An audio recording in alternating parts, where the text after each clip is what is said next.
Hello everyone, welcome to सीख study smartly. मैं हूं बलजिंदर सिंह। एक बार फिर से आप लोगों का स्वागत करता हूं आपके अपने यूट्यूब चैनल सीख स्टडी स्मार्टली के ऊपर। तो जो पहली बार इस चैनल पे आए हैं, चैनल को सब्सक्राइब कर लें।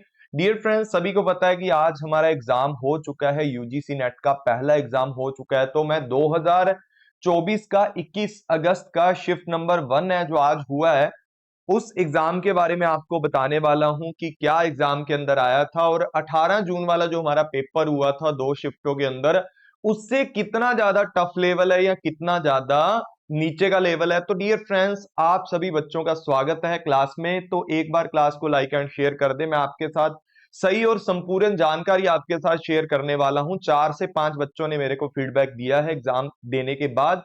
तो उनसे बातचीत करने के बाद जो क्वेश्चंस उन्होंने बताया वो मैंने ऐड कर दिए सारे के सारे। तो डियर फ्रेंड्स, सबसे पहले कम्युनिकेशन के क्वेश्चन उन्होंने बताया कि सर कम्युनिकेशन के कुछ क्वेश्चन आए थे जो इनडायरेक्टली स्टेटमेंट बेस्ड क्वेश्चन थे। जैसे कि कुछ क्लासरूम कम्युनिकेशन की स्टेटमेंट दे दी, या कुछ अदर, जैसे मैं आपको डे टू डे रात को 9 PM वाली क्लास में क्वेश्चन करवाता हूं ना, उस टाइप के क्वेश्चन थे कि जो क्वेश्चन थे थोड़े इनडायरेक्टली थे पर स्टेटमेंट बेस्ड क्वेश्चन थे। अगर एक भी स्टेटमेंट को अच्छे से समझ लें तो क्वेश्चन का आंसर इजीली आ सकता था कम्युनिकेशन में। यानी कि कम्युनिकेशन के ओवरऑल जो क्वेश्चन थे वो इजी थे, ये बात उन्होंने बोली है। हेत्वाभास मैंने बहुत अच्छे से पढ़ाया आपको। फैलेसीज ऑफ इन्फ्रेंस की बात करते हैं। हेत्वाभास का क्वेश्चन आया हुआ था जो आपका किसमें आता है, लॉजिकल रीजनिंग के अंदर, इंडियन लॉजिक में मैंने पढ़ाया है। तो इंडियन लॉजिक के क्वेश्चन आया भाई, फैलेसी से क्वेश्चन आए हुए हैं आपके। ठीक है, फैलेसी वो इनफॉर्मल या फॉर्मल फैलेसी है, वो भी मैंने आपको पढ़ा रखी है। तो फैलेसी से क्वेश्चन आया, हेत्वाभास से क्वेश्चन आया, रिसर्च के MLA स्टाइल से क्वेश्चन आपका आया हुआ था। रिसर्च के MLA स्टाइल से आपका क्वेश्चन आया हुआ है। उसके बाद रिसर्च की कुछ अप्रोच करके क्वेश्चन आया हुआ था कि रिसर्च की कौन सी अप्रोच यूज की जाती है।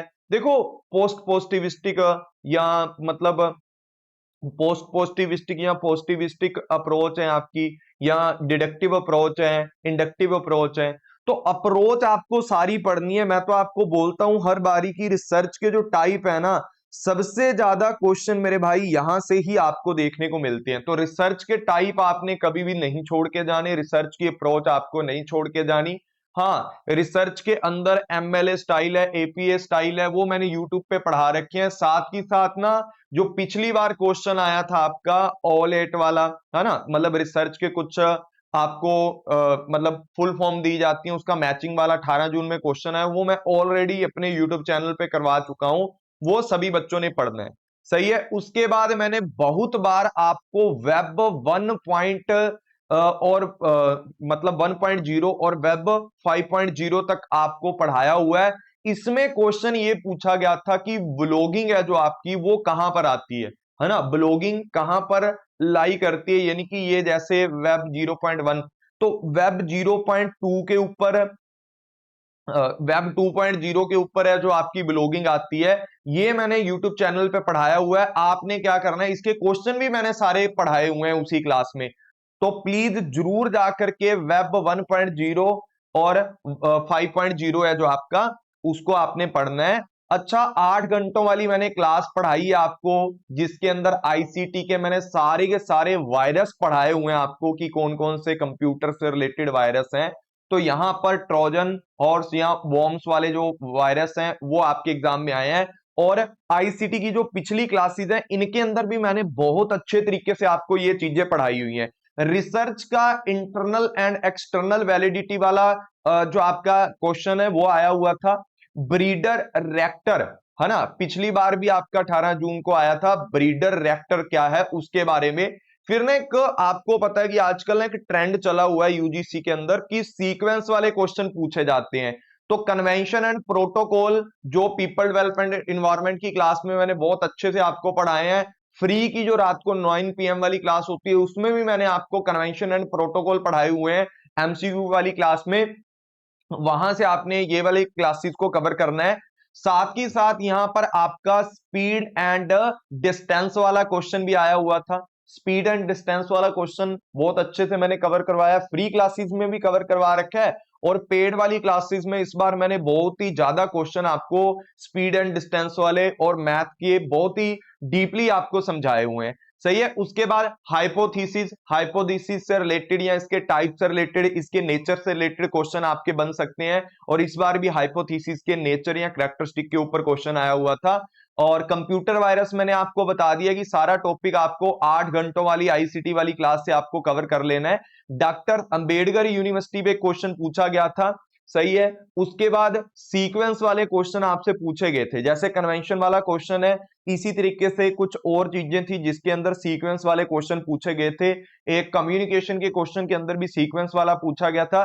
रिसर्च के नेचर का क्वेश्चन पूछा गया था, मतलब इनडायरेक्टली पूछा गया था क्वेश्चन, लेकिन रिसर्च के नेचर का क्वेश्चन आपसे पूछा गया था कि रिसर्च का जो नेचर है वो किस टाइप का होता है। जैसे मैंने आपको 10 से 12 नेचर आपको पढ़ाए हैं कि रिसर्च के अंदर क्या क्या आपके फीचर या कैरेक्टरिस्टिक हो सकती हैं, वही सेम चीज है, ये नेचर आपके एक ही बात है। अच्छा, सैंपलिंग का क्वेश्चन था पूरे का पूरा यूट्यूब चैनल पे, बहुत ही डीपली तरीके से मैंने सैंपलिंग के प्रोबेबिलिटी, नॉन प्रोबेबिलिटी यानी कि रैंडम और नॉन रैंडम सैंपलिंग अच्छे से मैंने आपको पढ़ा रखा है। तो भाई रैंडम सैंपलिंग और नॉन रैंडम सैंपलिंग यानी कि प्रोबेबिलिटी और नॉन प्रोबेबिलिटी, इनके क्या क्या टाइप्स हैं उनको आपने पढ़ के जाना है। और एग्जाम के अंदर जैसे रैंडम सैंपलिंग है या प्रोबेबिलिटी सैंपलिंग है, सिंपल वाला आ जाएगा, स्ट्रेटाफाइड आ जाएगा, है ना, क्लस्टर आ जाएगा। इसी तरीके से नॉन वाले में आपके कुछ टाइप है। तो यहां से टाइप ऑफ रिसर्च से क्वेश्चन पूछे ही जाएंगे, टाइप ऑफ सैंपलिंग से क्वेश्चन पूछे ही जाएंगे, हर बार पूछे जाएंगे। तो इस टॉपिक को आपने अच्छे से याद करके जाना है। सीपीयू एंड प्रोसेसर रिलेटेड था, इंटेल की जनरेशन के बारे में पूछा था कि फिफ्थ i5 जनरेशन है, i7 जनरेशन है ना। लैपटॉप के सीपीयू लेने जाते हो ना, जब आप लैपटॉप लेने जाते हो तो उसके अंदर कौन सा प्रोसेसर लगा हुआ है, कौन सा सीपीयू काम कर रहा है। ठीक है, जैसे i7 है ना, i5 है, i3 है, इंटेल कोर, उनके बारे में यहां पूछा हुआ था। उनसे रिलेटेड एक क्वेश्चन आपसे पूछा गया था। तो अभी ये नहीं पता कि उनकी स्पीड के बारे में क्वेश्चन पूछा था, बच्चे ने इतना बताया कि इससे रिलेटेड क्वेश्चन था। फैल्सी आपने सारी करनी है, इनफॉर्मल फैल्सी करनी है, फॉर्मल फैल्सी करनी है, वेस्टर्न फैल्सी करनी है। वेन डायग्राम सिलोजिज्म वाला क्वेश्चन आपसे पूछा गया था, जो हम as a Venn diagram use करके क्वेश्चन का आंसर निकालते हैं इस तरीके से, है ना, वो वाले सारे शेडिंग करके, है ना, ये मैंने बहुत अच्छे से आपको वेन डायग्राम और सिलोजिज्म पढ़ाया। एक क्वेश्चन आपका फ्यूजन वाला आया हुआ था। फ्यूजन वाला क्वेश्चन क्या था मैं आपको बता देता हूं। फ्यूजन वाला क्वेश्चन होता क्या है कि जितने भी आपके यूरेनियम एटम्स होती हैं ना, उनको तोड़ता है, छोटे छोटे टुकड़ों में बांट देता है। How fusion slips in the uranium. तो जैसे ये न्यूट्रॉन है, ठीक है, यूरेनियम है, तो ये कैसे छोटे छोटे टुकड़ों में बढ़ जाता है, इनको ही क्या बोला जाता है, फ्यूजन बोला जाता है। ठीक है, तो ये क्वेश्चन एक आपका एग्जाम के अंदर आया हुआ था। साथ ही साथ न्यू एजुकेशन पॉलिसी पे मैंने आपको 120 क्वेश्चन पढ़ा रखे हैं। 60 क्वेश्चन एक क्लास में है, ठीक है, 30-30 करके दो क्लासेस के अंदर है। न्यू एजुकेशन पॉलिसी के सारे क्वेश्चन बहुत अच्छे से मैंने आपको पढ़ाए हैं, एक भी क्वेश्चन है उससे बाहर नहीं आएगा एग्जाम के अंदर। ठीक है, मॉडिफाई करके आ सकता है। न्यू एजुकेशन पॉलिसी 2020 की पॉलिसी आपको पढ़नी है, बहुत इंपॉर्टेंट पॉलिसी है, वेरी इंपॉर्टेंट टॉपिक है। हर बार ये आपके क्वेश्चन बन के यहां से आते हैं। नंबर सिस्टम के क्वेश्चन आए हुए थे। नंबर सिस्टम अल्फाबेटिक है या मान के चलो नंबर सिस्टम है, जैसे आप आईसीटी में पढ़ते हैं ना नंबर सिस्टम की बाइनरी को। ये वाले क्वेश्चन भी मैंने आपको 8 घंटों की मैराथन में पढ़ाए हैं। बाइनरी से आप डेसिमल की ओर जाते हो, वो किस तरीके से आपको कन्वर्ट करना है, ये क्वेश्चन मैंने बहुत अच्छे से पढ़ाए हैं। प्लीज ये याद करके जाना, बहुत ही बेस्ट टॉपिक है, आपके एग्जाम में हर बार पूछा जाता है। National action plan on climate है, यानी कि national action plan climate change वाला जो आपका टॉपिक है, वहां से भी क्वेश्चन आपको देखने को मिला था। साथ ही साथ बाइनरी टू डेसिमल मैंने आपको पहले ही बता दिया। टाइप ऑफ रिसर्च एप्टीट्यूड है वाला है, ठीक है ना, रिसर्च एप्टीट्यूड से टाइप ऑफ रिसर्च, ये आपको पढ़ना है। अच्छा, एक क्वेश्चन बोला था स्टेटमेंट बेस्ड का था, और मैचिंग क्वेश्चन भी कुछ बच्चे बोल रहे हैं कि जिनका मतलब अलग अलग शिफ्ट में एग्जाम हुए, तो कम्युनिकेशन का एक क्वेश्चन मैचिंग वाला भी आया हुआ था।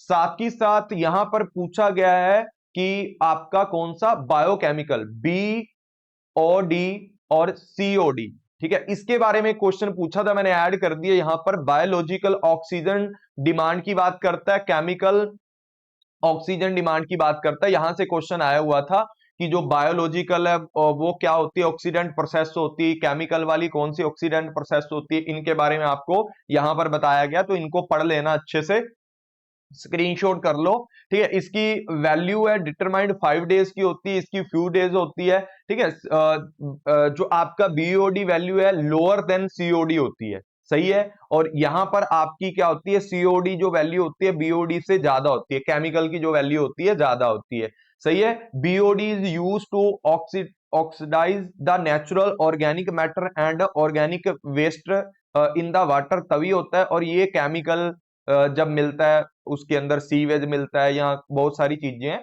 तो ये आपको अच्छे से पढ़ लेना है। उसके बाद आपका एक क्वेश्चन यहां पर ये भी आया हुआ था, प्लेगरिज्म वगैरह लेवल का, पता नहीं प्लेगरिज्म के लेवल का है, उन्होंने ये बोला कि प्लेगरिज्म का क्वेश्चन आया हुआ था। अब लेवल का क्वेश्चन आया था ये नहीं पता, लेकिन प्लेगरिज्म के लेवल मैंने आपको क्लास में पढ़ाए हैं और वो आपने अच्छे से पढ़ने हैं, सही है। तो कार्बन डाइऑक्साइड का भी क्वेश्चन आया हुआ था एक, ठीक है, तो कार्बन ऑक्साइड वाला ये वाला क्वेश्चन आया हुआ था, और सीओडी वाला, सॉरी, कार्बन डाइऑक्साइड का कोई क्वेश्चन होगा, उसका पूर्ण रूप से पता नहीं है कि क्या था, बच्चे ने नहीं बता पाया।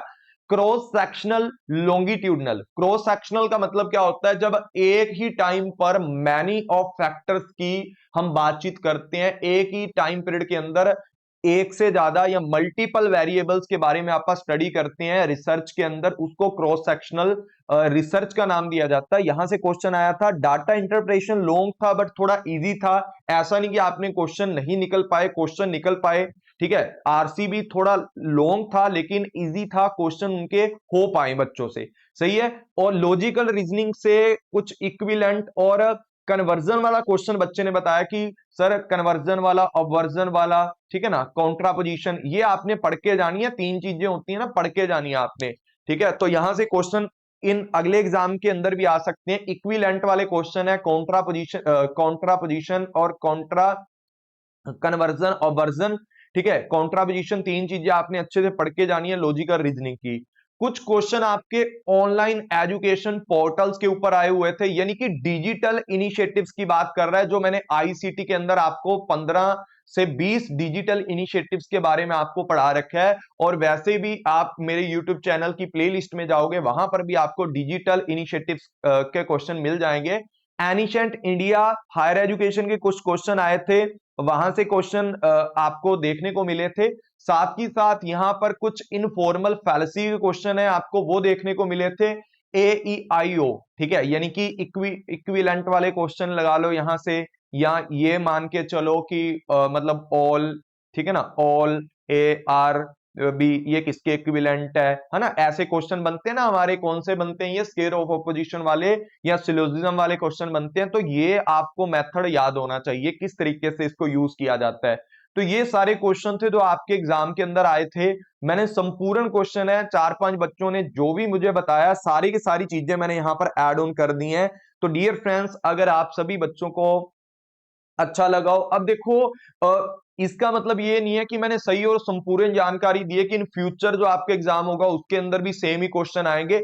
मैंने आपको ये बता दिया कि ये टॉपिक तो बहुत ही ज्यादा इंपॉर्टेंट है, जैसे वेब 1.0 से 1.5 1.0 से 5.0 तक आपका वेब। अब इस बार वेब 2 वाला ब्लॉगिंग वाला क्वेश्चन पूछा, अगली बार कुछ और क्वेश्चन पूछ सकता है ना, अगली बार हेत्वाभास के अंदर कुछ और फैलेसी पूछ सकता है, कम्युनिकेशन के क्वेश्चन पूछ सकता है, ठीक है, कन्वेंशन का क्वेश्चन आ सकता है। तो ये जितने टॉपिक हैं वो बहुत ज्यादा इंपॉर्टेंट है। अच्छा, एक फ्यूजन वाला भी आया था आपका, जो मैंने अभी आपको बता दिया है। इसके अलावा ना बीओडी वाला, बायोकेमिकल ऑक्सीजन वाला, ये वाला मैंने आपको बता दिया। इसके ना यहां पर वैल्यू की बात है, बीओडी वैल्यू ऑफ वाटर क्या है, तो BOD number of less than 5 ppm indicate that the water is clean, तो ये भी आपको पता होना चाहिए। और बीओडी वैल्यू ऑफ मतलब 17 pp और इससे अबव है, तो इसका मतलब है कि जो आपका बायो यानी कि बायोकेमिकल ऑक्सीजन डिमांड है वो आपकी पानी के अंदर अगर 17 ppm से ज्यादा है, तो आपका जो वाटर है वो ज्यादा पोल्यूटेड है, तो ये भी आपको पता होना चाहिए। तो डियर फ्रेंड्स, सभी बच्चों को मैंने बता दिया, काफी बच्चों ने अपने यूट्यूब चैनल से अच्छे से स्टडी करके नेट जीआरएफ क्रैक कर रखा है तो आप भी कर सकते हैं अपना नेट जीआरएफ क्रैक। उनके लिए नए बैचेज हैं जो हमारे दिसंबर के लिए स्टार्ट हो चुके हैं। तो डियर फ्रेंड्स, जिन भी बच्चों ने पेपर 1 ज्वाइन करना है, पेपर 2 कॉमर्स ज्वाइन करना है, मैनेजमेंट ज्वाइन करना है, वो कर सकते हैं। ज्यादा जानकारी के लिए व्हाट्सएप के ऊपर आप मुझे मैसेज कर लें, कॉल कर लें। सही दिशा, सही प्रहार, जीआरएफ होगा सबका पार। तो डियर फ्रेंड्स, टोटल अगर ओवरऑल मैं बात करता हूं ना, तो आपका जो पेपर है ना वो पिछली बार से, ठीक है ना, पिछली बार से कुछ बच्चे इजी बोल रहे हैं, कुछ बच्चे मॉडरेट लेवल का पेपर बोल रहे हैं, यानी कि पेपर ज्यादा डिफिकल्ट नहीं है। सही है ना, डिफिकल्ट नहीं है पेपर, ज्यादा डिफिकल्ट नहीं है, सही पेपर है, मॉडरेट लेवल का पेपर है। जितना आपने पढ़ा है ना उनमें से आपको 80% या उससे ज्यादा आपको आपके एग्जाम में देखने को मिलेगा, लेकिन आपकी रिवीजन होनी चाहिए, उन सारी चीजों के ऊपर आपकी पकड़ होनी चाहिए। तो डियर फ्रेंड्स, अपना ऐप डाउनलोड कर लीजिए सीख स्टडी स्मार्टली 3S। यहां पर भी आपको फ्री मॉक टेस्ट मैं प्रोवाइड करता हूं, तो देर किस बात की है, ऐप को डाउनलोड कर लें, अपने फ्रेंड लोग से शेयर करें इस क्लास को जिनका पेपर कल है या आज दोपहर के बाद जिनका पेपर है। तो डियर फ्रेंड्स, मिलते हैं दूसरा जो पेपर है उसकी सेकंड शिफ्ट के पेपर के एनालिसिस के साथ। अगर एनालिसिस अच्छा लगा तो प्लीज लाइक एंड शेयर जरूर कर देना। Thank you everyone.